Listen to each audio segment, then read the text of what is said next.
ले करके नदी में फेंक देते थे, जिससे ऋषि मुनि बड़े परेशान होते थे। तो एक बार मुनियों ने तंग आकर इनको श्राप दे दिया कि ये जो भी सामान फेंकेंगे वो नदी में तैरेगा नहीं, अरे नदी में डूबेगा नहीं बल्कि तैरेगा। तो इसलिए जो भी सामान फेंकते थे वो तैरने लगता था। तो जब श्री राम जी लंका पर चढ़ाई करने जा रहे थे रावण से युद्ध करने के लिए, तो उस समय नल नील का यह श्राप बड़ा काम आया, क्योंकि ये जो भी पत्थर डालते थे समुद्र में वो तैरने लगता था। अब उनको तो समुद्र पर सेतु बनाना था पार जाने के लिए, लेकिन जो भी पत्थर तैरते थे उनसे सेतु नहीं बन रहा था।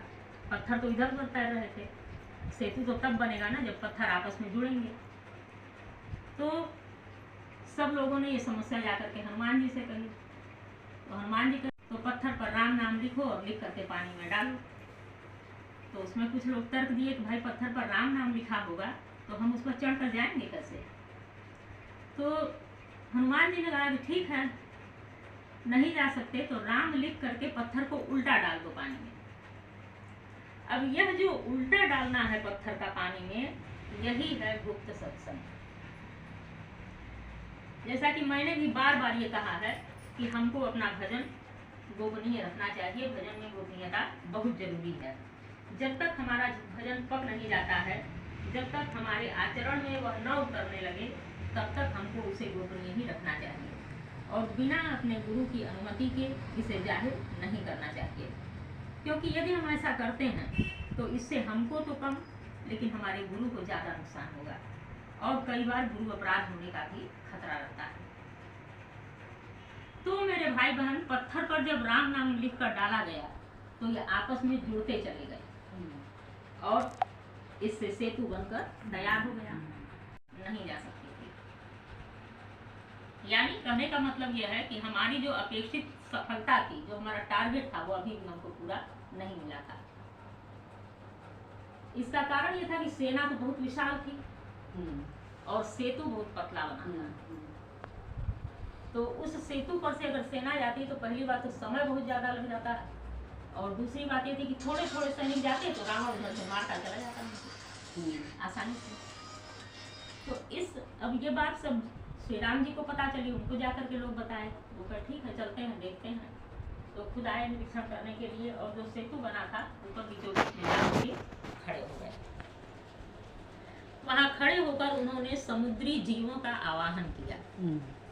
अब भगवान तो इतने सुंदर हैं, अब सारे समुद्री जो उनके आवाहन पर सारे समुद्री बड़े बड़े जलचर जो थे वह भी राम नाम के साथ। ये हमारा हो गया श्रेष्ठ कर्म। अब श्रेष्ठ कर्म और गुप्त सत्संग मिलते हैं तब क्या होता है, पत्थर आपस में जुड़ते चले जाते हैं और पुल बन जाता है। यानी हमारे सद्गुरु भगवान के आने का रास्ता बन जाता है, जिस पर वो आके अपनी कृपा हमको दे सके। अगर वह नहीं होगा तो वो किस पर आएंगे, किस पर खड़े होंगे, कैसे हमको अपनी कृपा देंगे। वो तो देने के लिए तैयार ही खड़े हैं।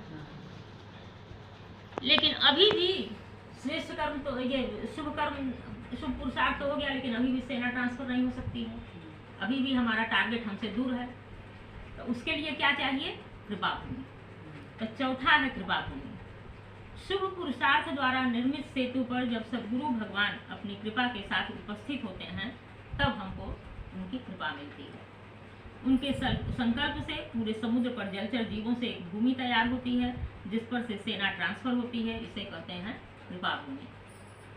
अब इस तरह से हम देखते हैं कि कितना भी शुभ पुरुषार्थ हम कर लें, लेकिन अपेक्षित सफलता मिलना कृपा के बिना असंभव है। सुदूर बैठे हमारे सद्गुरु जब संकल्प करते हैं, हमारे बारे में सोचते हैं, हमको यूं ही नहीं उनका याद आता है, वह सोचते हैं तब हमको याद आता है। वह रोते हैं तो हमारे आंख में आंसू आता है। तो जब सद्गुरु हमारे बारे में सोचते हैं, हमको सोच करके हमको याद करते हैं, उनकी आंख में आंसू आता है तो हमारे पाप कटते हैं, हमारे विकार नष्ट होते हैं। आज हम लोग जो यहाँ वहाँ सत्संग कर रहे हैं तो वह हम अपने सद्गुरु की कृपा भूमि पर ही कर रहे हैं। तभी हमको इतना आनंद आता है भजन में, तभी हम धीरे धीरे आगे बढ़ रहे हैं करके। अगर कृपा नहीं होती तो ये सब असंभव होता। तो इस तरह से सद्गुरु भगवान द्वारा बनाई गई कृपा भूमि जो है हमको हमारी अपेक्षित सफलता दिलाती है। महेश्वर गुरु साक्षात् परम ब्रह्म तस्मै श्री गुरुवे न गुरोरधिकं ज्ञानं न गुरोरधिकं तपः तत्त्वज्ञान परं ब्रह्म तस्मै श्री गुरुवे नमः। अखंड मंडलाकारं व्याप्तं येन चराचरं तत्पदं दर्शितं त्वमेव तस्मै श्री गुरुवे ध्यानमूलं गुरुमूर्ति पूजामूलं गुरुपदं मंत्रमूलं गुरुवाक्यं मोक्षमूलं गुरुकृपा मोक्षमूलं